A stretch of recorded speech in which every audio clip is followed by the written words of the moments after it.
This is Pontefract in West Yorkshire, a small market town sat between 3 of the 4 police forces in England's largest county. Under proposed police reforms, that map could be redrawn, with county-based forces turned into regional ones. Changes to the national picture that locals here had strong feelings about. Shocked, really, because we haven't got enough police to start with, have we? So, quite shocked. It's what we want, stronger police force, cut the crime down. Local police for local people. Exactly. Keep it in our own, in our own towns, cities, whatever.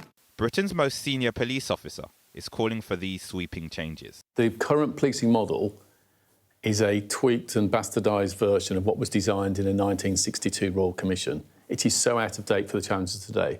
If you've got a overly bureaucratic, complicated, convoluted, sort of spaghetti system, all of that complexity sucks resources away from the locals. In the system he's referring to, there are currently 43 police forces across England and Wales. The Home Secretary is considering reducing that number to as few as 12, in what would be the biggest piece of policing reform for more than 6 decades.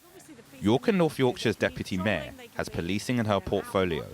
She's not entirely in favour of the plans. The Mayor, David Skaith, and I are determined to make sure that our rural communities are supported. The police are prioritising tackling rural crime as well as neighbourhood policing in all of our communities. But actually, if we were part of a bigger, greater Yorkshire force, that would mean that potentially the resource would get pulled into the much bigger metropolitan areas of the region.